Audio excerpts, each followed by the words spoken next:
Esse é um vídeo resposta ao Nando Moura, mais especificamente sobre um argumento que ele coloca lá no vídeo dele, onde parece que ele teria dado a entender que o Metaforando seria uma espécie de personagem. Como ele fala no vídeo, né? As pessoas não conhecem quem é o Vitor. Ele chega lá com as teorias, com os conhecimentos dele, fala coisas, mas as pessoas não sabem quem é o Vitor de fato, né? O Vitor Metaforando. Só que você não sabe quem é o Vitor do Metaforando. O que indigna o Vitor do Metaforando? O que faz ele triste? O que faz ele feliz? E muitas vezes o cara cria um canal e se torna um personagem daqui. Não é um personagem, tá certo? E eu vou responder o Nando Moura nesse vídeo aqui.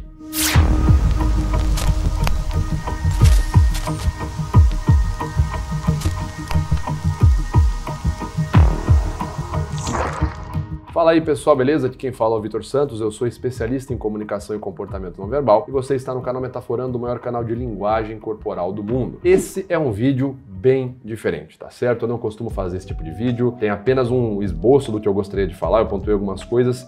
É um vídeo resposta, eu não costumo fazer vídeo resposta e muito menos fazer um vídeo sem roteiro, né? Sem ter as coisas escritas, topicadas, enfim, eu tenho apenas um esboço dos argumentos do Nando Moura e do que eu gostaria de responder sobre ele nesse vídeo. Acontece que para você que não está sabendo, Nando Moura gravou um vídeo sobre a gente aqui do canal Metaforando. Esse foi um vídeo dele, resposta, né, um react, a um vídeo que eu fiz semana passada, onde eu analisei a estrutura verbal do Nando Moura, como que ele utiliza elementos da retórica quando ele vai se comunicar. Acontece então que Nando Moura viu esse meu vídeo, reagiu, comentou algumas coisas lá, né, e tem alguns pontos que ele falou ali no vídeo dele que eu acho que vale a pena trazer aqui para o canal, responder, principalmente um ponto que ele fala ali sobre... Ele não afirma, né, que o Metaforando é um personagem, nada disso, ele não faz isso no vídeo. Mas ele fala, por exemplo, que muitas vezes o Metaforando traz aqui para o canal as explicações, as informações e tal, mas as pessoas não sabem quem é o Vitor Metaforando. O pessoal não sabe, por exemplo, o que indigna o Vitor Metaforando, o que deixa o Vitor Metaforando com raiva,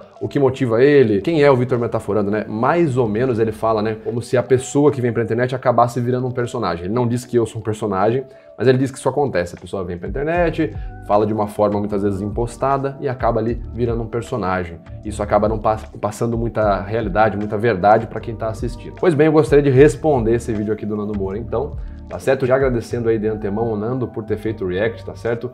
Valeu, Nando, brigadão por ter feito aí a análise, enfim, por ter feito o seu vídeo reagindo à nossa análise. E tem coisas bacanas para responder aqui então. Vamos lá. Vitor, do canal Metaforando, me metaforou. Fez aqui um vídeo a respeito do meu discurso. Está aqui a raiva de Nando Moura, análise do discurso pelo Metaforando. Vamos lá para a primeira parte, então, que eu separei aqui do vídeo do Nando Moura. E eu acho que o que foi feito com o Vitor do canal Metaforando foi extremamente injusto. O Digo fez lá um vídeo e a galera caiu descatitando. Isso é pseudociência! Isso é pseudociência! Eu já fiz 2 vídeos falando a respeito. Vamos lá, pessoal. Primeiro ponto aqui, né? O Nando Moura vai lá e fala assim, achei uma injustiça o que foi feito com o Vitor do Metaforando, né? Uma tremenda injustiça, não sei o quê. O Digo fez um vídeo dizendo que era pseudociência, a galera caiu matando e tal. Vamos lá, vamos por partes aqui, né? Primeiramente, vamos entender como é que chega na situação, né? No ponto de uma galera postar um vídeo, né? O Digo, inclusive, cara, ele só fez o que ele sempre faz, ele tá fazendo vídeo de qualquer situação que vem à tona na internet. Eu acho que tem pontos ali que ele realmente foi na argumentação mais conveniente, na argumentação que todo mundo estava dizendo, sem de fato avaliar as evidências contrárias daquilo que ele estava levantando. Eu acho que ele foi um pouco no barulho, mas ele está fazendo o que ele sempre fez. Então, não vejo o Digo me atacando, né? Não acho que é essa a questão, não. Mas vamos entender como é que chega no ponto de uma pessoa postar um vídeo e outras pessoas postarem vídeo, como que do nada, né? Um canal igual Metaforando, que, pô, passa aí quase uma década, né? Se você parar pra pensar, em 7 anos de canal, praticamente, aconteceu essa situação, né? Em 7 anos é a primeira vez que acontece um negócio desse. Então, vamos relembrar um pouco do Metaforando até aqui, né? Como que surge o Metaforando? Né? Até porque a gente vai precisar falar depois aqui nesse vídeo sobre o espantalho que foi criado do Metaforando, né? A falácia do espantalho que a galera conseguiu criar aqui falando sobre mim, né? Falando sobre Metaforando.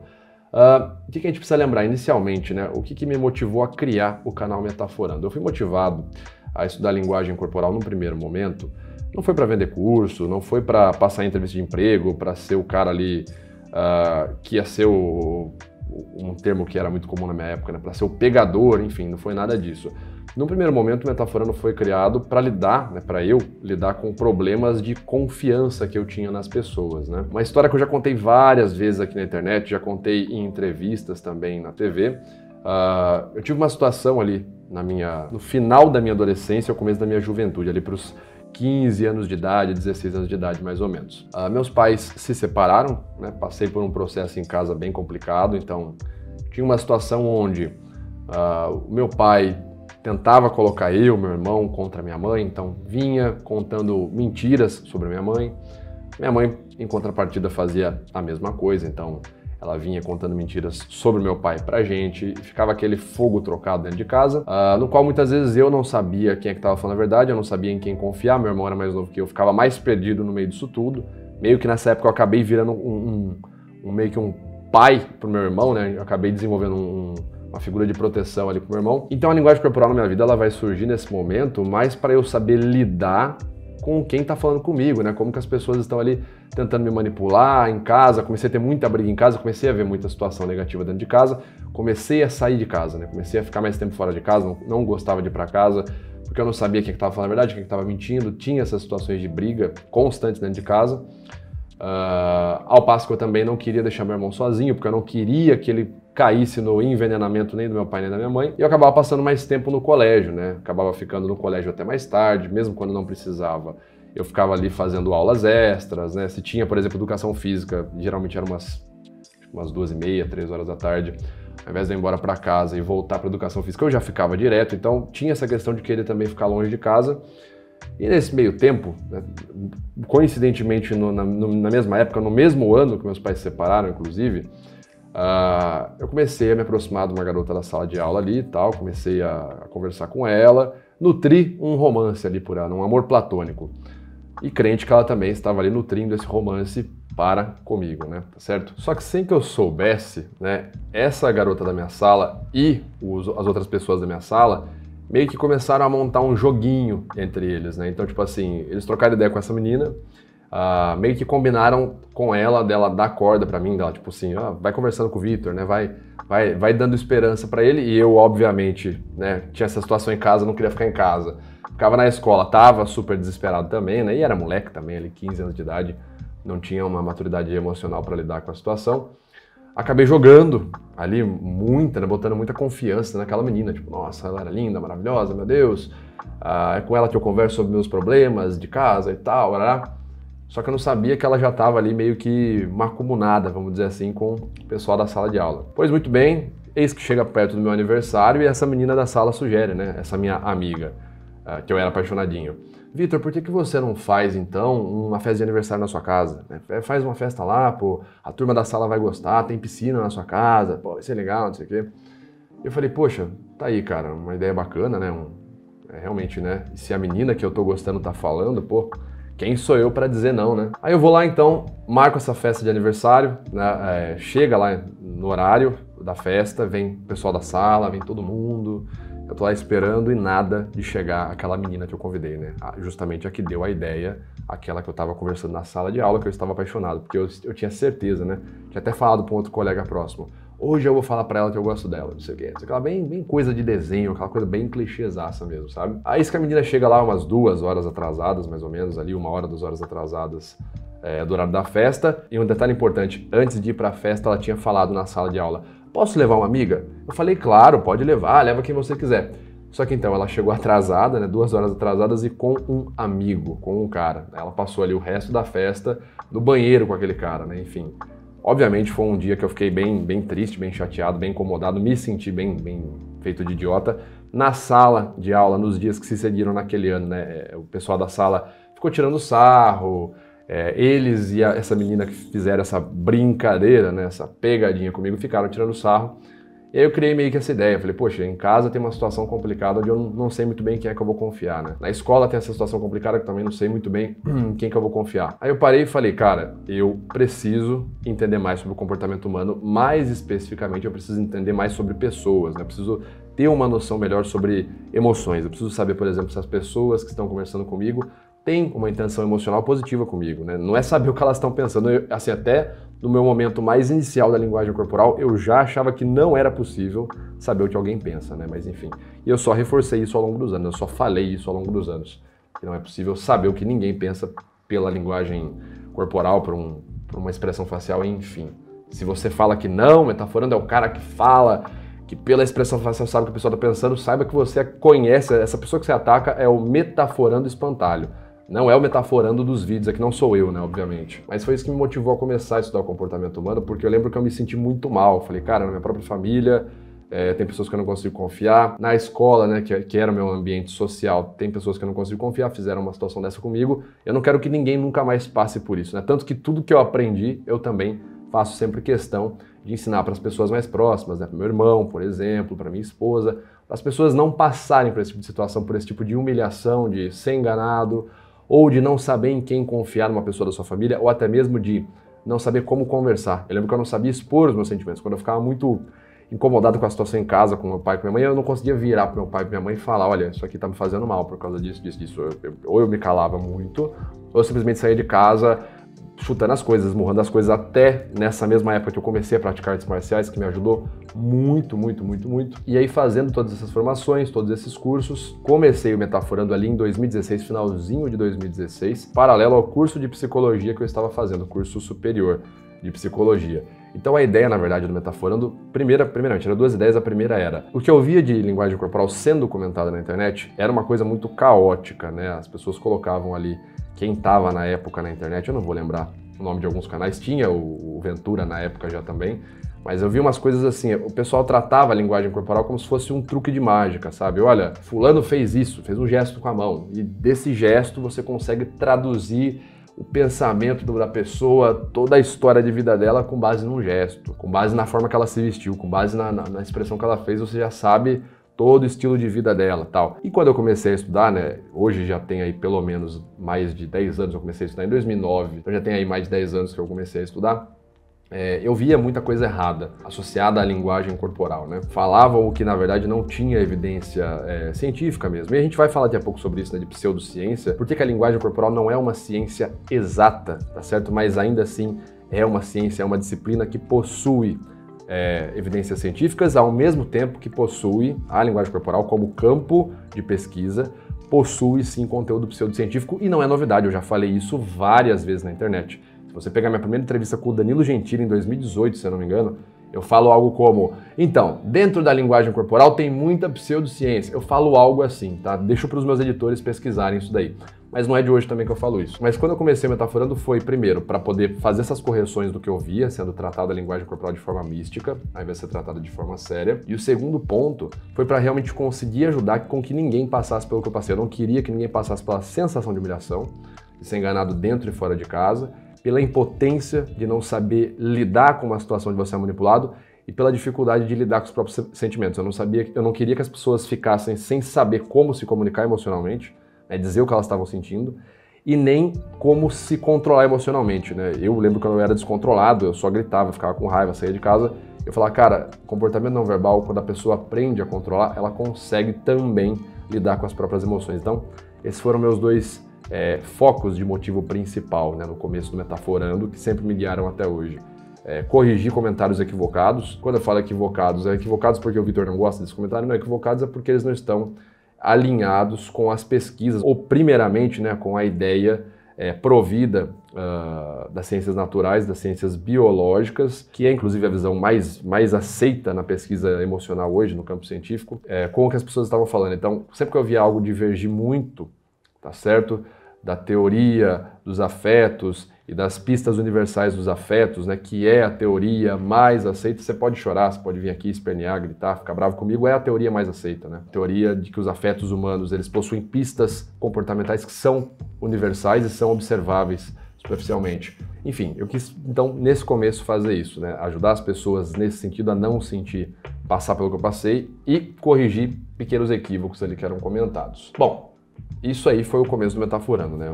Eu acredito que eu nunca me desviei disso, né? Apesar de ter feito vídeos super populares, né? De ter feito coisas como ter feito Among Us, jogando Among Us com o pessoal, né? Com o Selbit, com o Alan Zoca, enfim, com uma galera. Apesar disso ter sido uma coisa muito mais de lazer, e tiveram vários momentos mais de divertimento ao longo da história do Metaforando, o que sempre me guiou foram esses 2 pontos, sem comparação, né? Não há mais nada, até o presente momento não havia nada, né? Hoje minha visão tem mudado bastante, principalmente nos últimos 2 anos, né? Até a respeito sobre se posicionar na internet. Tenho achado mais válido fazer esses vídeos com posicionamento pessoal, mas aí a gente chega nos dias atuais, né? E aí nos dias atuais nós temos então a seguinte questão, né? Como que, se eu nunca parei de falar o que eu sempre falei, se eu nunca parei de apresentar as evidências que eu sempre apresentei, vocês veem que nesse vídeo o próprio Nando Moura, que é o analisado do vídeo, ele mesmo vira e fala: o Metaforando acertou, a análise dele sobre o que eu falo, a análise que ele fez sobre mim foi perfeita. Não é a primeira vez que uma pessoa na internet fala: o Metaforando acertou a análise. Ele realmente me analisou corretamente. Não é a primeira vez que isso acontece, tá certo? Mas como que a gente chega hoje, então, onde eu continuo fazendo a mesma coisa, apresentando as mesmas bases, com o mesmo discurso de sempre? Eu nunca mudei meu discurso. Nunca falei: olha, agora dá para detectar mentira. Antes eu não sabia. Não. Nunca mudei esse discurso. Esse discurso, você pega o meu primeiro vídeo lá em 2017, o meu primeiro vídeo que eu falo da avaliação da desonestidade, né? Se eu não me engano, o primeiro vídeo é Desvendando a Mentira. Você pode ver que lá, naquele primeiro vídeo, eu já falo: não existe sinal da mentira. Não existe essa de a pessoa fez um sinal, a pessoa puxou a boca, mentiu, a pessoa olhou para a parede, mentiu. Não existe isso, e eu falo isso desde 2017, meu primeiro vídeo. Se você quer se tornar um detector de mentiras humano, saiba que não existe detector de mentiras humano. Por que é tão difícil afirmar que alguém está mentindo? Por que eu falei no começo do vídeo que não existe detector de mentiras humano? Simples, porque não existe músculo da mentira. Não existe músculo da mentira. Se a pessoa comprimiu a boca, mentiu. Se a pessoa olhou pro lado direito, pra cima, ela tá fabricando. Não existe isso, cara. Não tem estudo científico nenhum que comprove essa teoria de que se você olhar pra um lado ou se você olhar pro outro, você tá mentindo ou você tá falando a verdade. Não existe músculo da mentira. Mais de 5 anos atrás, então gera um questionamento, né? Que, pô, cara, eu tô com o mesmo discurso que sempre funcionou, né? Funcionou, que eu digo o mesmo discurso que eu sempre utilizei e sempre foi atrativo para as pessoas, que sempre gerou ali encantamento, gerou interesse nas pessoas que me ouviram falar. Eu sempre apresento as bases, como eu sempre fiz, tá certo? Não alterei meu discurso, não alterei as bases. As pessoas hoje em dia, além da próprio construto, né? Obviamente meu foco não é falar estou certo, Metaforando acertou, né? Nunca foi esse o foco, tanto que eu nunca falei nos vídeos: fulano mentiu, portanto eu acertei. Obviamente não. Mas as próprias pessoas, como o caso do Nando Moura, dizendo: Metaforando acertou a análise que ele fez sobre mim. Então o próprio analisado dando o seu auto-testemunho dizendo que a análise está correta. Além das bases históricas e científicas que eu forneço, eu também já apresentei inúmeros artigos mostrando gatos, cachorros, grandes primatas que apresentam comportamentos não verbais reativos a estímulos emocionais iguais dos seres humanos. Já apresentei contextos onde as minhas análises tiveram uma espécie de validação. Por exemplo, análises que aconteceram no canal e anos depois tiveram confirmação, que foi observada na grande mídia. Caso For The Liz, anos depois saiu a confirmação, batia com a minha análise. Caso Robinho foi a mesma coisa. O caso do presidente da Vale também, né? Algum tempo depois da minha análise também teve a confirmação na mídia. Tivemos análise em tempo real, quando eu entrevistei e investiguei a desonestidade em uma pessoa hipnotizada. E aí nós temos hoje a própria pessoa, como Nando Moura, dizendo que eu acertei a análise, né? Mas por que mesmo apesar dessas inúmeras provas e evidências a gente tem esse cenário hoje? Um cenário onde o Metaforando é caótico. Que numa situação dessa, né, nos dias atuais você vê algo super chamativo, né? Como o próprio Nando Moura disse, algo, ele vai falar várias vezes no vídeo, né? Desproporcional, uma tremenda injustiça que fizeram com o Vitor e tal. Como que acontece uma situação onde você está dizendo a mesma coisa? A mesma coisa que você sempre disse. Peraí, calma aí. Como assim? Do nada a galera... Eu sempre falei aí eu falo hoje a galera explode. Você não pode falar que absurdo, que não sei o quê. Então, o que acontece? Se você parar pra pensar em quase uma década de canal, é a primeira vez que isso acontece, cara. Praticamente em 7 anos de canal, a imagem do Metaforando sempre se manteve íntegra, se manteve a mesma imagem. Houveram, claro, aqui e ali, pouquíssimas pessoas, né, assim, que se colocaram de forma negativa em relação ao meu conteúdo, mas nunca foi proporção astronômica e muito menos pra, oh meu Deus, pra chamar atenção ou pra colocar assim, Metaforando precisa sair da internet. Nunca foi uma resposta emocionalmente extrema e extremamente negativo. Isso nunca aconteceu. Bom, se você parar para observar, você vai ver que não está acontecendo, aliás, que não aconteceu apenas comigo isso. Os canais que continuaram falando as mesmas coisas de sempre passaram a ser cada vez mais taxados negativamente na internet. Quando eu falo na internet, é pela mídia mainstream, ou seja, as pessoas mais fortes na internet, o público mais forte, os influencers mais fortes na internet, aqueles que conseguem fazer um conteúdo que vai ser bem repercutido. Não estou falando de número de seguidor, mas aquela pessoa que posta um vídeo e gera muitas visualizações, e as visualizações geram grande engajamento, ou é aquele perfil que comenta algo no Twitter e gera grande engajamento. Então por que isso está acontecendo, né, com o Metaforando? você vê outras pessoas, o Thiago Nigro, primo rico, do nada, o cara sempre teve o mesmo discurso aí, pá, do nada, a galera foi lá e, pô, agora o Thiago Nigro tem que estar fora da internet também.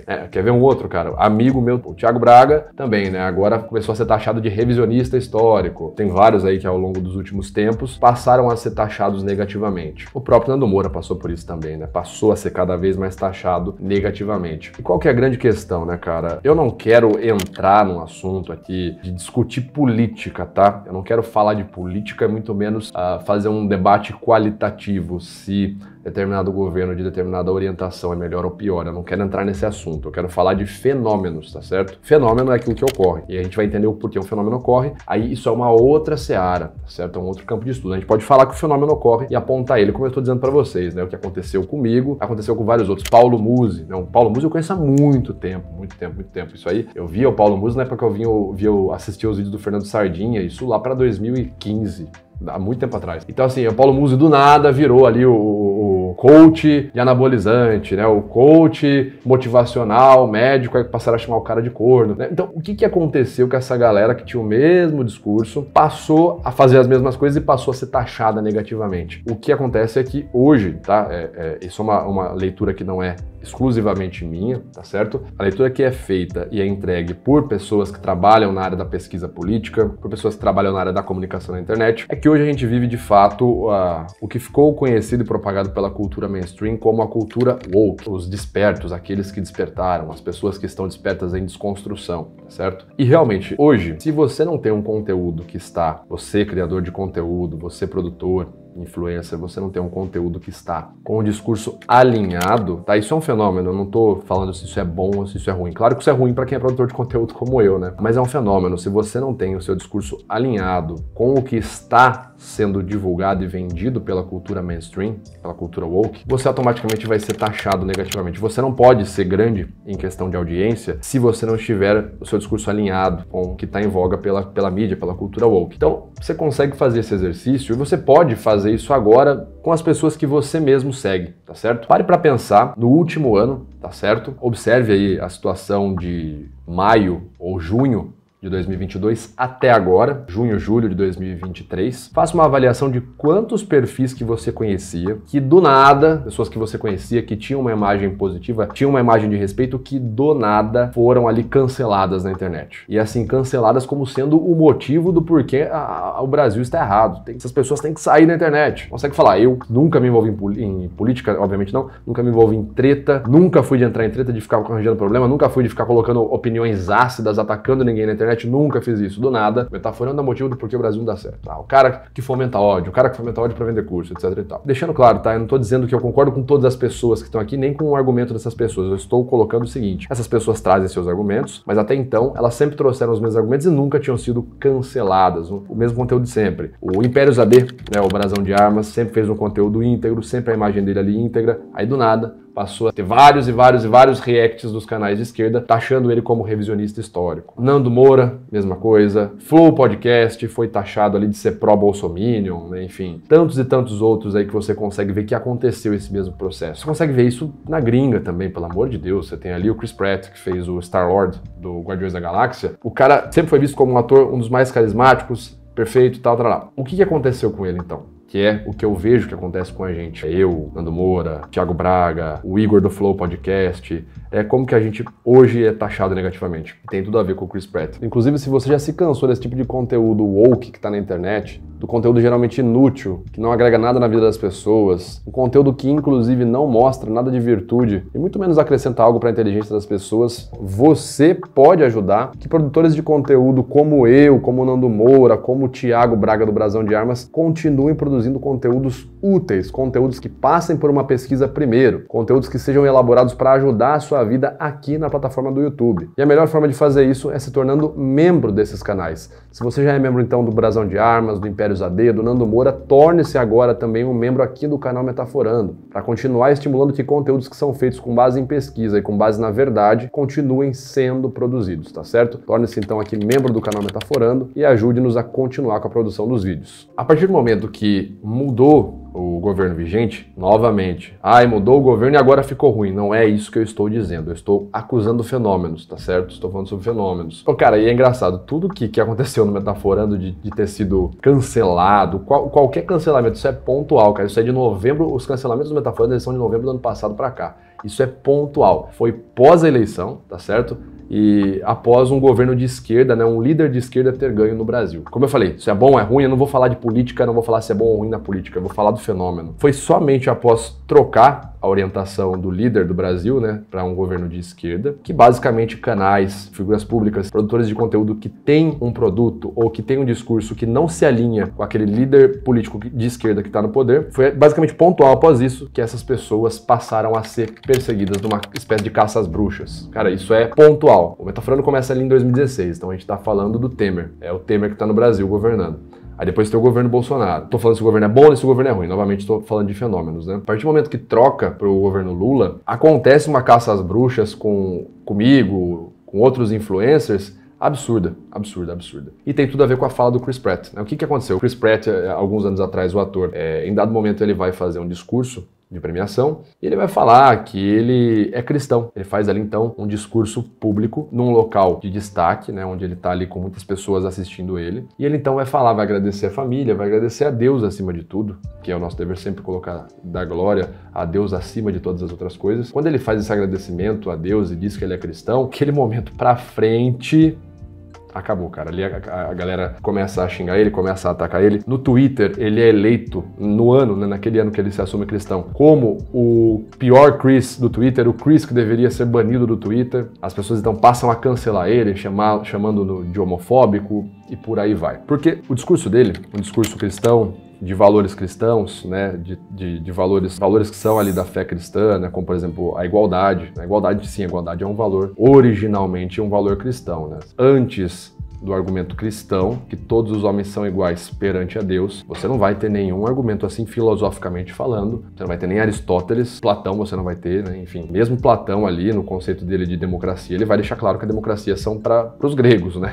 Para quem é cidadão grego. É realmente, historicamente dizendo, e aí você pode consultar um professor de filosofia para me corrigir, mas historicamente dizendo, eu lembro que inclusive eu vi isso recentemente também numa aula do professor Vitor Lima, do Isto Não É Filosofia. Historicamente dizendo, o primeiro a falar ali então que todos os homens são iguais perante a Deus é Jesus Cristo. Então você vai ter isso daí, essa argumentação sendo trazida como um valor tradicionalmente cristão. E isso, um valor tradicionalmente cristão, assim como outros valores cristãos, fidelidade, família, esses valores então eles não estão de acordo com o que é pregado, com o que é difundido, com o que é divulgado na cultura mainstream hoje. Tá certo? Quem tem qualquer coisa que pareça um valor cristão, como por exemplo, quem vai falar de moderação de comportamento, né?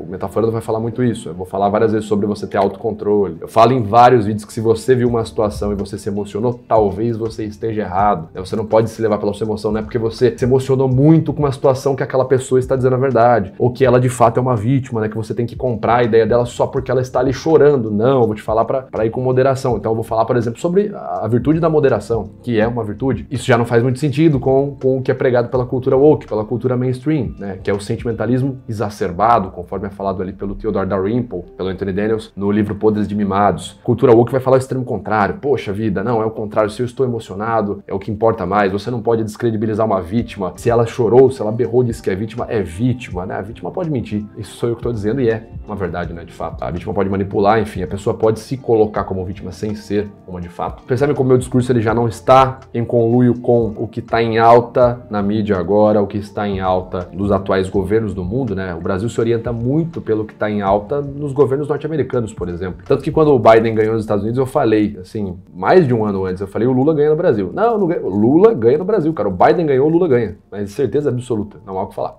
Enfim, quando o Chris Pratt vai lá e fala que ele é cristão, quando eu vou lá no meu canal Metaforando e falo que você tem que ter moderação das suas emoções, você não pode ser um histérico emocionado que reage de forma histérica. Quando o Igor 3K do Flow Podcast vai lá e fala que você tem que conversar com qualquer pessoa, ouvir qualquer um dos lados. Quando, por exemplo, o Thiago Braga vai lá e fala que apresenta os pontos de vista históricos dele, não favorecendo os regimes socialistas. Quando todos nós fazemos isso, nós estamos falando contra o que a cultura woke, a cultura mainstream, principalmente sobre o que está em voga, contra o que está em voga no atual governo. Nós somos ali então alvos. Passa então a existir uma caça às bruxas, tá certo? Isso é fato.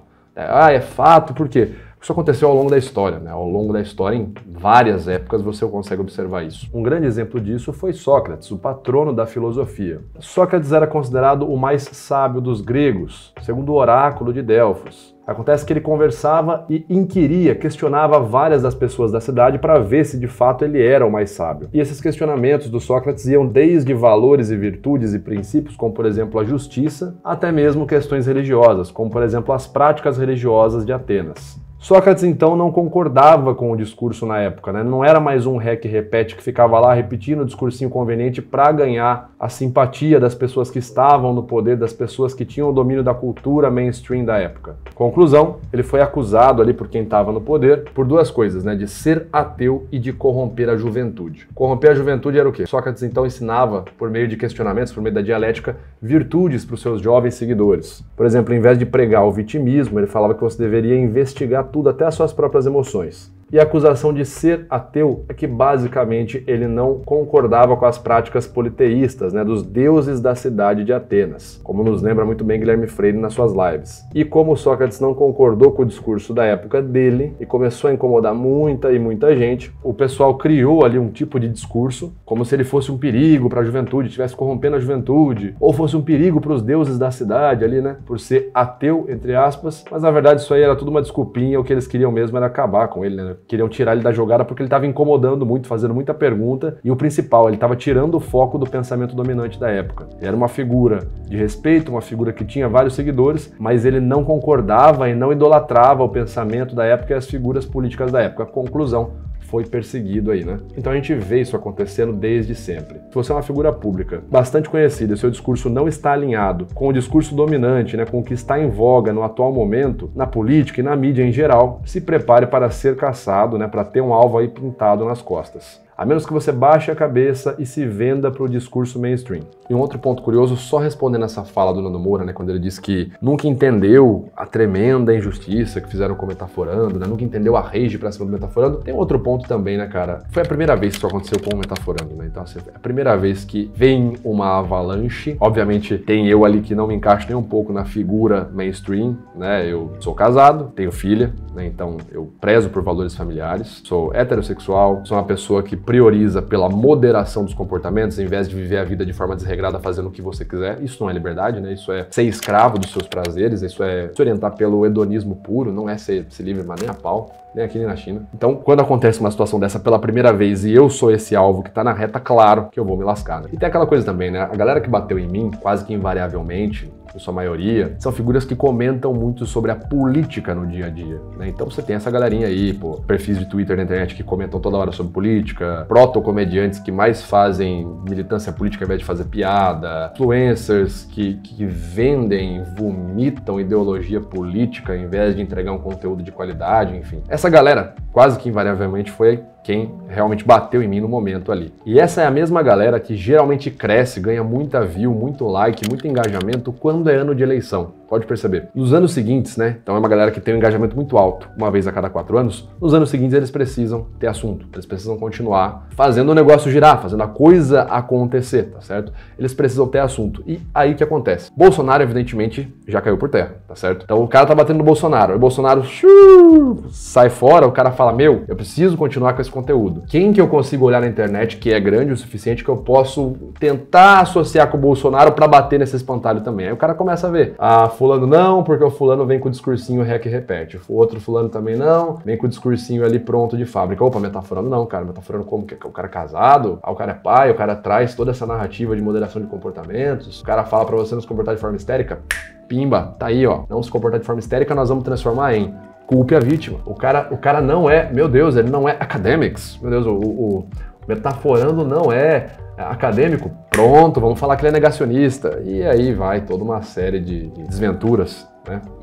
Desventuras em série. Foi a primeira vez, né, obviamente. Existe também um fenômeno que o público tem uma grande curiosidade em ver como é uma figura que eles admiram, que eles gostam, ou uma figura que realmente chama atenção falhar. Existe esse efeito, se eu não me engano, isso é comentado no roteiro do Homem-Aranha no primeiro filme. Acho que o Duende Verde fala pro Peter Parker lá no dado momento que as pessoas querem ver um herói falhar, né? Muito mais que elas querem ver um herói vencer, é ver esse herói falhar, é ver esse herói perder.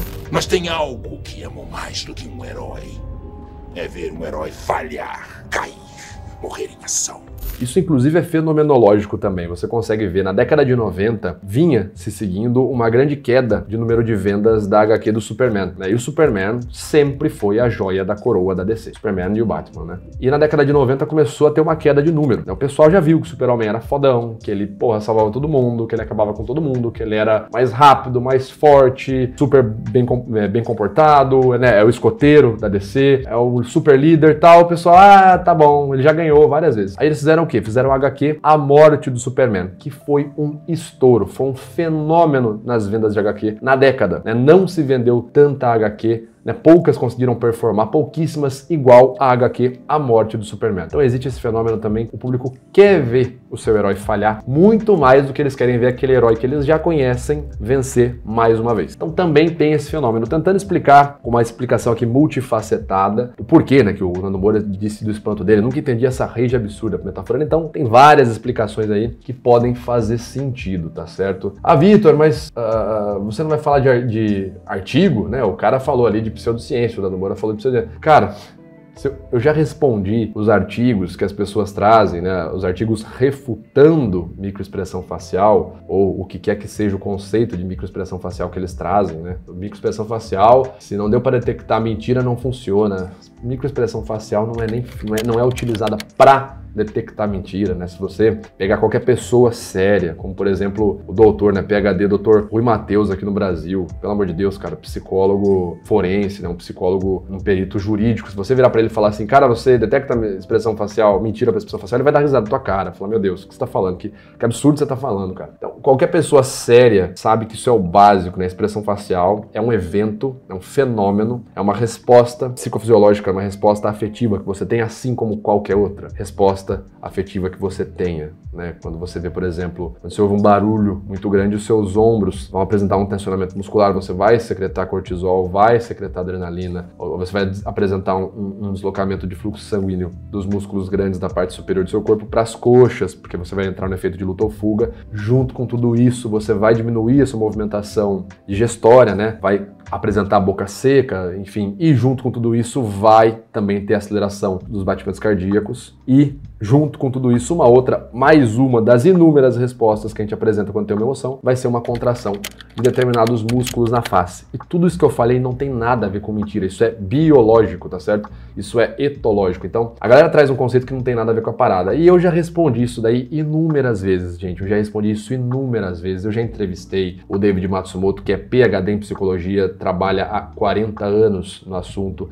Ouve essas mesmas críticas e já respondeu elas há 40 anos. Não, mas teve um youtuber, né? Teve um cara aí, teve uma youtuber que é PhD em física. Cara, o que você tá falando, cara? Pelo amor de Deus.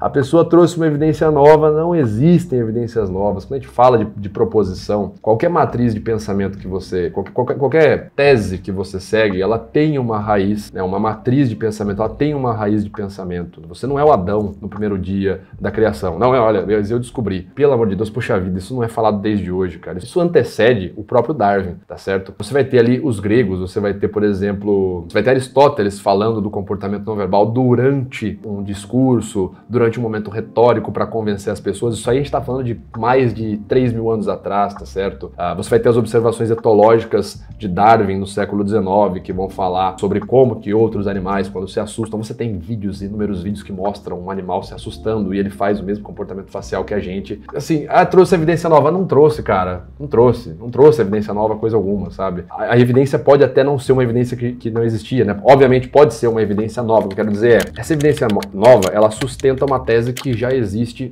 há muito tempo. Essa tese já foi rebatida há muito tempo. Quando você pega para estudar de fato quais são as vertentes de interpretações da emoção. A Lisa Feldman Barrett, meu Deus, ela trouxe a ideia de que, na verdade, as emoções não são universais. Essa ideia não é dela, pelo amor de Deus. Acho que a pessoa acordou um dia e produziu uma tese da cabeça dela. Ela pesquisou em teses, pasmem, Essa tese já existia e ela só pesquisou para tentar trazer mais suporte para essa tese. Então quando alguém fala assim, você viu, trouxeram uma resposta que o Metaforando não conhecia, essa resposta já foi respondida no canal pelo menos 2 anos atrás. Sabe? Você pega o primeiro vídeo, por exemplo, que eu respondi isso em 2021, no meu outro canal ainda, no Metadata. O principal ponto é, essa galera confunde o que é sentimento, o que é emoção. Cara, isso é fundamental. Não, mas Vitor, você não é o cara que detecta mentira pela expressão facial? Que você fala? Eu não falo isso, cara. Eu não falo. Você pode pegar o meu primeiro vídeo sobre avaliação da desonestidade. Eu tô falando o primeiro, mas eu falo isso ao redor de vários vídeos, em várias entrevistas e podcasts que eu fiz nos últimos anos, tá certo? Não dá pra você detectar mentira pela expressão facial. Ponto. Não dá pra detectar mentira por nenhum sinal corporal. Isso não existe. Padre que é medo, que isso não existe. Mas eu não falo isso agora. Mas tá falando agora porque tá gravando um vídeo aí e tal. Não, porra. Eu falo isso desde 2017, cara. Você pega o meu primeiro vídeo, se está lá. Não tem estudo científico nenhum que comprove essa teoria de que se você olhar pra um lado ou se você olhar pro outro, você tá mentindo ou você tá falando a verdade. Não existe músculo da mentira.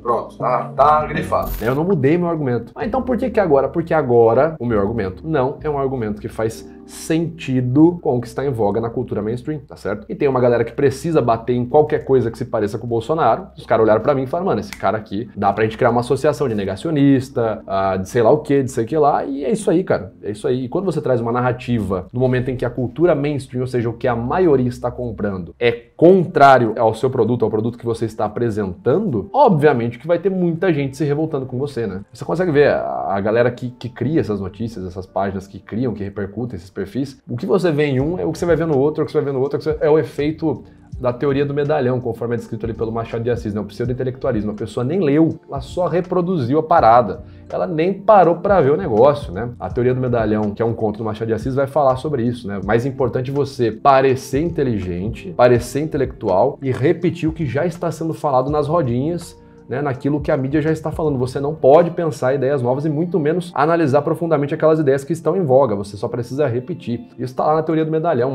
grande Machado de Assis, tá certo? Isso já é falado aí há muito tempo, já não é de hoje, enfim. E não deveria ser surpresa também, né? Mas vamos lá, vamos ver esse próximo trecho aqui. Eu já fiz 2 vídeos falando a respeito disso. Não é porque é pseudociência e é assim que não é extremamente interessante. Um cabra, quando você tá falando com ele tá mentindo, ele realmente tende a coçar o nariz. Olha só, veja só isso daqui. Tende a coçar o nariz, tende a olhar pra janela. Não, você não sabe, eu nunca fui corno. Né? É assim, é extremamente interessante. Eu assisti os vídeos e sempre achei muito interessante. Então, beleza.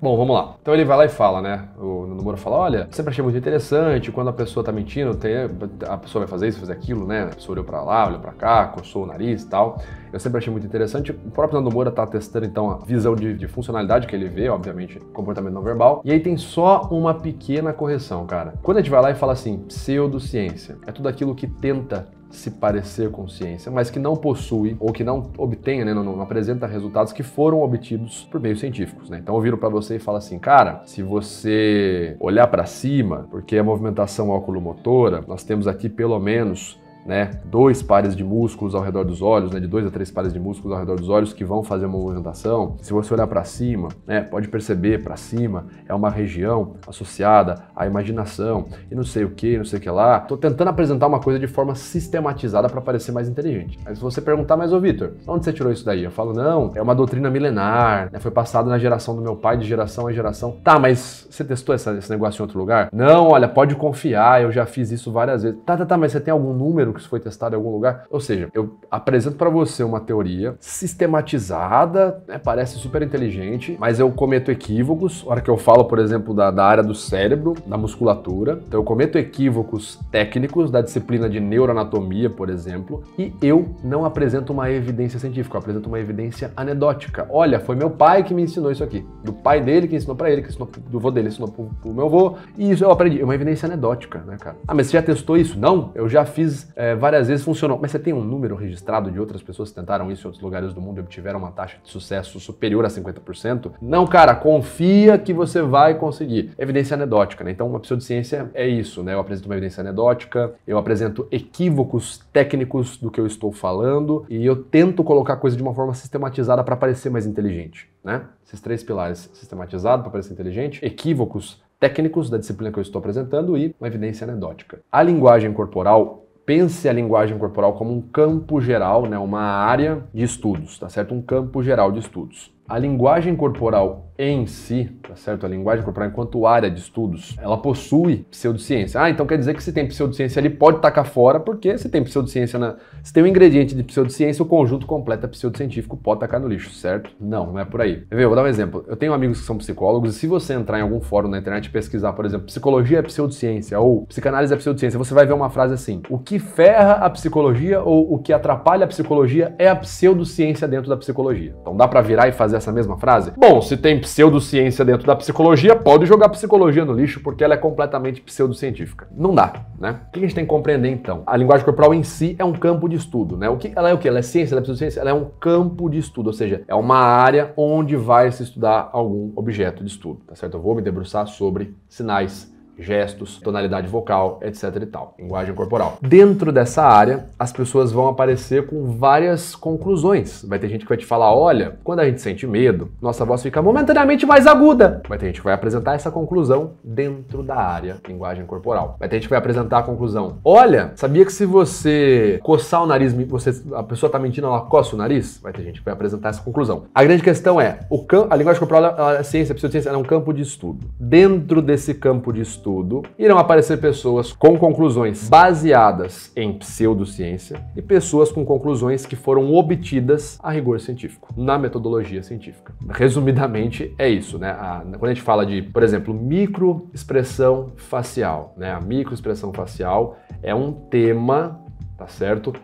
Associado à área, ao campo de estudo, linguagem corporal / comportamento não verbal. Então, quando a pessoa vem com a afirmação, né, com a conclusão do que é uma microexpressão facial, que são eventos que ocorrem na face, rapidamente ali, em menos de 2 segundos de duração, sempre que uma emoção e não um sentimento, tá certo? A emoção ocorre antes que o sentimento, isso é neuroanatomia básica. Neuroanatomia básica porque o Vitor disse, não, cara, vai fazer uma faculdade de medicina de neuroanatomia, você vai utilizar, por exemplo, um livro chamado Princípios de Neurociência, que é editado e organizado principalmente pelo Eric Kandel, que foi Nobel da Medicina. Ele vai te dizer que os estímulos emocionais ocorrem primeiro, antes dos estímulos conscientes, os estímulos racionais, tá certo? E sempre que tem um estímulo emocional, nosso corpo adota uma série de respostas para lidar com esse estímulo emocional. Então, tive medo, meu coração acelera, essa é uma resposta. Minha musculatura tensiona, essa é outra resposta. A minha respiração fica mais ofegante, essa é uma outra resposta. E eu faço uma expressão de medo, essa é outra resposta também. Antes de eu refletir sobre aquilo e falar, por que eu tô com medo? É só um filme de terror. Mas antes de chegar no pensamento, já teve a emoção que gerou uma série de respostas. Então, quando eu venho com essa resposta pra você, eu vou lá e falo assim, olha, microexpressão facial é isso aqui? Você vai fazer perguntas, né? Novamente, eu já respondi todas, eu não vou ficar girando aqui em torno do próprio rabo, porque eu já falei isso várias vezes, já falei isso no podcast com o Sacani, tá certo? O que fode a linguagem corporal é que ela tem muita pseudociência. Tem muita. Você precisa garimpar para encontrar no campo de estudos de linguagem corporal o que dali de fato, quais são as conclusões dali que foram providas por meio da ciência, né? Quais conclusões dali foram obtidas nos rigores científicos. Tem muitos que não foram, né? Então esse é um ponto, tá certo? Quando a gente vai lá então fala de microexpressão facial, você tem ali toda uma literatura sobre o tema, que novamente eu não vou ficar falando, já não vou ficar trazendo. Se você quiser ver o vídeo que tá aparecendo aqui agora, deve estar aparecendo uma miniatura ou um card. Tem uma playlist científica aqui no Metaforando que você pode entrar vídeo por vídeo. Eu duvido que a maioria que vai xingar vai fazer isso. Eu duvido. Só se for entrar vídeo por vídeo me xingando. Aí a galera até tem a paciência para fazer isso. Para assistir, eu duvido. É mais fácil só repetir e fazer o xingamento. Nesses vídeos eu trago, né, eu apresento as evidências ali do que são as microexpressões faciais, então você vai começar com observações do Darwin em outros animais, e aí a teoria das microexpressões faciais, ela se amarra com a teoria da evolução, tá certo? Da seleção natural. Aí você vai ver também o comportamento não verbal sendo descrito no livro O Animal Moral, do Robert Wright, que vai falar sobre as heranças que nós temos da evolução até hoje. Então uma coisa se amarra na outra, tem as observações do Darwin, do comportamento não verbal visto nos homens e visto nos animais, tem a observação do Guillaume Duchamp, de determinados músculos que se ativam no sorriso genuíno. Você vai ter, anos depois, Haggard e Isaacs, com pacientes da ala psiquiátrica, que demonstram pequenas expressões ali durante a sessão terapêutica, da sessão clínica. Você vai ter Sylvan Tompkins na década de 60, Ekman. A Ekman vai fazer as pesquisas nos Estados Unidos, vai fazer as pesquisas no Ocidente, vai fazer as pesquisas com uma tribo ali, enfim, uma civilização não letrada lá em Papua Nova Guiné, tribo dos for. Aí o Carol Wizard vai fazer a mesma coisa em outra região. Carl Hyder vai questionar o Ekman, ele vai fazer a mesma coisa tentando ter um resultado diferente na Micronésia, vai obter os mesmos resultados do Ekman com outras pessoas, com outra tribo, outra população, civilização não letrada em outro lugar do mundo, tá certo? Vai obter os mesmos resultados do Ekman. Você vai ter depois Matsumoto obtendo os mesmos resultados faciais em pessoas que são cegas de nascença, e todos esses são achados científicos, tá certo? Ah, mas Vitor, você tá me dizendo então, cadê a evidência de que todas as pessoas ao redor do mundo demonstram a expressão facial? Porque um cego, ele pode ter simplesmente aprendido, ele pode ter ouvido alguém falar que sorriu. Primeiramente, apresente esse estudo pra gente, né? Porque aí é muito fácil você apresentar uma tese contrária. Só falar igual um papagaio realmente é muito fácil. Apresente esse estudo pra gente, apresente esse estudo revisado, né? Apresente aí uma amostra que seja suficiente, porque a amostra do Matsumoto teve pelo menos 40 mil itens ali analisados, se eu não me engano. Então assim, você pode dizer, mas Vitor, será que não pode? Pode, até porque o princípio da falseabilidade é um dos princípios que você precisa ter para afirmar uma teoria como sendo uma teoria científica. Então quando eu vou lá e falo, mas o metaforando tá falando que todo mundo no mundo faz a expressão, e pode ter pessoa que não faz, pode não, tem pessoas, por exemplo, pessoas que são neurodiversas, tá certo? Pessoas que se encontram ali no espectro autista. Isso é cientificamente comprovado que elas têm respostas faciais emocionais diferentes de pessoas que não se encontram no espectro autista, tá? Olha, acabei de mostrar pra você uma pessoa que o comportamento facial dela não ocorre naquele padrão que eu acabei de falar, no padrãozinho de que teve medo, faz tudo e faz a expressão. Acabei de te mostrar, certo? Isso é uma evidência contrária, então cai por terra o que o metaforando tá falando? Não, vamos lá. A gente tem que lembrar o seguinte, quando a gente fala de ciências humanas, e as microexpressões faciais estão no campo das ciências humanas, a gente não pode exigir o mesmo tipo de validação de conhecimento. A gente pode exigir, a gente não pode esperar que a gente vá ter o mesmo tipo de validação, o mesmo tipo, tá certo? O mesmo tipo. Eu não estou dizendo que você não queira pesquisar da mesma forma, mas você não pode achar que você vai obter o mesmo tipo de validação do conhecimento quando você está fazendo uma pesquisa para atestar uma teoria nas ciências humanas e nas ciências exatas. Isso é loucura, tá? Você não vai ter. Uma ciência exata, ela é exata, ela irá ocorrer independente da subjetividade do ser humano. Uma ciência humana vai ter que calcular o elemento humano. Até por isso que, por exemplo, quando eu fiz psicologia, se eu não me engano, em processos psicológicos básicos, PPB, no primeiro semestre, o professor falava, olha, vocês vão aprender psicologias no plural, porque se houvesse a psicologia, a estratégia de investigação do comportamento e da mente humana que funcionasse, a gente não ia ensinar para vocês psicologia humanista, existencial, fenomenológica, comportamental, psicanálise, né? Vocês simplesmente iam fazer uma única parada, vocês iam aprender aquela única coisa e todo mundo ia fazer a mesma coisa, igual uma faculdade de engenharia. Você aprende o mesmo cálculo, né? Não vai ter assim, você é uma pessoa latina, tá? Então você vai aprender um cálculo diferente porque você se sente de tal forma. Você é uma pessoa europeia, você já é mais privilegiadozinho, então você vai aprender um outro cálculo. Se você é engenheiro, você vai aprender via de regra os mesmos cálculos, as mesmas ferramentas, porque você está numa ciência exata. Numa ciência humana, a coisa não é a mesma, tá certo? Então você não pode falar, mas o Vitor não apresentou um artigo que mostra que em 100% dos casos a pessoa mentiu, ela fez tal gesto. Isso não existe e nunca vai existir. Se fosse assim, nós não teríamos vertentes psicológicas, nós teríamos uma única psicologia que estuda a mente humana e o comportamento humano, e ela estaria absoluta, reinaria absoluta como a correta. Todo mundo que fizesse faculdade de psicologia ia aprender somente aquilo, para utilizar aquilo. Tem até um artigo muito bacana que eu abri aqui na tela que chama, eu já falei dele em outros vídeos, né? Chama-se O Processo de Validação do Conhecimento Científico. É um artigo da doutora Lia Queiroz do Amaral, ela é professora aposentada da USP, tá certo? E ela argumenta muito nas obras dela sobre essa distinção que deve ser feita, né? Aí eu vou chamar algo de científico na área humana. Eu preciso lembrar que as ciências humanas, elas possuem ali uma especialização, elas possuem um rigor específico para tratar uma evidência como científica,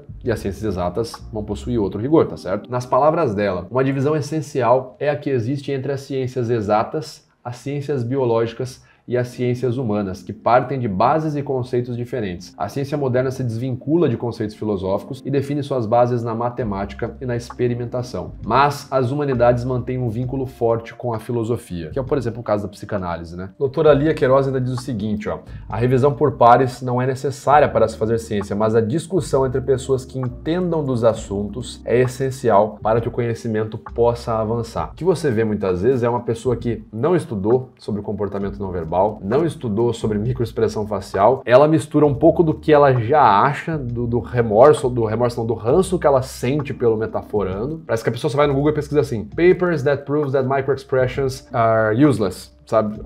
Are not science. Aí a pessoa vai lá, dá um enter e sai caçando os artigos, aí a pessoa omite artigos que vão contra o que ela está dizendo. E realmente, o que você mais vê são pessoas que não estudam, nunca estudaram comportamento não verbal, e a pessoa aparece aqui, meu, descobri tudo. Um erro super crasso foi cometido numa situação dessas. Uma pessoa na internet aqui, se diz pesquisadora, a pessoa apresentou um vídeo lá dizendo que microexpressions are junk science, sabe? Tipo, são ciência lixo. Especificamente esse argumento da doutora que refutou o Metaforando também está errado. Primeiramente, a afirmação referente a essa doutora é baseada no relatório Debunking the TSA's Behavior Detection Program, da LCU. Porém, se você pesquisar por esse relatório e lê-lo completamente, não verá em momento algum as microexpressões faciais sendo chamadas de ciência lixo. Você pode até pesquisar com Ctrl F no relatório, que também não irá encontrar nada dizendo que microexpressão facial é uma ciência lixo. Na verdade, o que ocorreu foi que houve uma matéria de um blog chamado TechDirt em 2017 falando sobre esse relatório da LCU, e no título da matéria desse blog é utilizado o termo junk science, ciência lixo. Então ali, no título da matéria de um blog, temos sim o termo ciência lixo, mas não dentro do relatório ao qual ele se refere. Ou seja, a pessoa leu apenas o título da matéria, mas não leu o relatório oficial sobre aquilo que ela ia criticar. Isso sim é uma forma lixo de fazer uma crítica. Então quer dizer, a pessoa só viu a matéria, o título da matéria num blog, e saiu gravando um vídeo dizendo que o relatório oficial ali chamava microexpressões de junk science. Olha o nível, a pessoa não leu, a pessoa não pesquisou, assim o conhecimento não avança, cara. Inclusive uma das primeiras, acho que isso eu nunca falei na internet, mas uma das primeiras pessoa, se não a primeira pessoa, que fez ali uma crítica um pouco mais sistematizada, que virou o argumento base ré que repete pra todo mundo aqui na internet, contra o Metaforando, porque isso é outra coisa, né? Os caras não colocam linguagem corporal, microexpressão facial, porque não dá view, não dá like, né? Os caras vão lá e colocam o meu nome. Quase interesse zero em farmar com o meu nome, mas enfim. A primeira pessoa que fez isso, cara, ela, cronologicamente dizendo, antes de postar um vídeo criticando o Metaforando, essa pessoa tinha postado no Twitter dela, puxou ali 2, 3, 4 vídeos meus ali, um print, né? Olha, Metaforando falou da Luísa Sonza, aí falou de não sei o que é amiga da Luísa Sonza, aí falou da Luísa Sonza de novo, aí falou de não sei o que. Fala se isso não é o machismo, algo assim. E aí a pessoa depois disso, né, tempos depois vai lá e posta um vídeo me criticando de forma científica. Cara, não tem como não pensar, né, não ter a impressão de que a pessoa olhou e falou, pô, esse Metaforando é muito machista. Cara, como que eu posso falar que ele é machista, mas com um pouco mais de peso científico primeiro? Como que eu posso fazer isso, velho? Pera aí. Papers that proves that microexpressions are wrong. Oh, great. Vamos lá, deixa eu gravar um videozinho aqui e no final, né, é engraçado que esse videozinho ele é 30% evidência e 70% opinião pessoal do porquê o Metaforando vai acabar com o mundo, porque que o Vitor coloca as pessoas contra, forma a cabeça das pessoas, como se nunca existisse antes do Metaforando algo chamado mídia, não é? Algo chamado jornal, matéria de jornal. Porra, caraca, velho, o alcance que uma matéria de jornal tem, uma matéria como, por exemplo, um Metrópolis da vida, que vai lá e coloca um título super regaçado lá, porra, como se um título desse, num jornal desse com alcance muito maior que o meu, fosse pior do que eu no meu vídeo que vou lá e falo. Pessoal, lembrando, não podemos afirmar que a pessoa mentiu, por favor, não ofendam as pessoas mencionadas nesse vídeo. Porra, mas é muito mau caratismo, né, cara? A pessoa, quer dizer, ela tem um desafeto extremamente pessoal, ela vira e fala Metaforando é machista porque a pessoa vira e fala, é isso aí mesmo. Ela fala, pô, mas eu não posso falar machista de primeira, porque vai ficar estranho, cara. Deixa eu ver o que eu posso falar pra dar uma cara, né, de negócio mais sério, e depois eu coloco meu tempero ali no final, que é o que a pessoa já queria falar desde o começo. Mas enfim, pessoal, esse vídeo ficou muito longo, eu não sei se eu vou postar ele inteiro, eu não sei nem se eu vou postar ele, tá certo? Se eu vou postar em parte 1, parte 2. Eu ia falar mais coisa, mas eu acabei me delongando muito, eu peço desculpas, tá? É que assim, a parte extremamente técnica, científica, que você talvez esperasse ouvir nesse vídeo, eu já falei ela inúmeras vezes. Você pode conferir tudo isso na playlist científica aqui no canal Metaforando. Tem um vídeo de quase 3 horas, tratando apenas de evidências, tá certo? O que eu tô fazendo aqui é falando do Metaforando, né? Porque criaram um espantalho de quem é o Metaforando, e esse espantalho não sou eu. Ah, o Metaforando é o cara que fala que dá pra detectar mentira pela... Não, eu falo extremamente o contrário. Eu falo que você não consegue detectar mentira pela expressão da pessoa, que você não consegue detectar mentira por nenhum sinal de linguagem corporal, inclusive. Falo isso pelo menos aí há 5 anos, tá certo? Ah, o Metaforando é o cara que sabe o que você tá pensando. Não, expressão facial não é pensamento, não é ler a mente da pessoa, é uma ação que ocorre momentaneamente na face, tá? Isso é biológico, isso é etológico. Ah, fulano de tal, não. Porra, esse espantalho que foi criado é mais ou menos sobre isso que eu tô falando. Eu disse no começo do vídeo que ia ser o vídeo mais honesto, um dos vídeos mais honestos, mais transparentes que eu já fiz e mais longos e demorados, tá certo? Então, agradeço então o Nando Moura pelo vídeo que ele fez. Ele cutucou um vespeiro, você viu o tanto de coisa que saiu aqui da cutucada dele. Como eu falei, não sei se eu vou postar esse vídeo inteiro, se esse vídeo está inteiro, se ele tá dividido em 2 partes, se ele foi postado, enfim, não faço ideia. Agradeço você que viu esse vídeo até aqui. Se você quiser checar as evidências do que eu estou dizendo, né, cientificamente falando, veja a playlist aqui do canal, a playlist de evidências, discussões científicas, a playlist científica, não vou lembrar o nome específico. Muito obrigado por você que viu o vídeo até aqui. Não sei se farei novos vídeos desse jeito aqui. Se vocês acharem que fica legal, eu trago mais conteúdo longo assim. Muito obrigado. Não esqueça de curtir, compartilhar, se inscrever no canal caso não seja inscrito. Muito obrigado, Nando Moura, pelo vídeo aí. É isso, pessoal. Até a próxima. Valeu!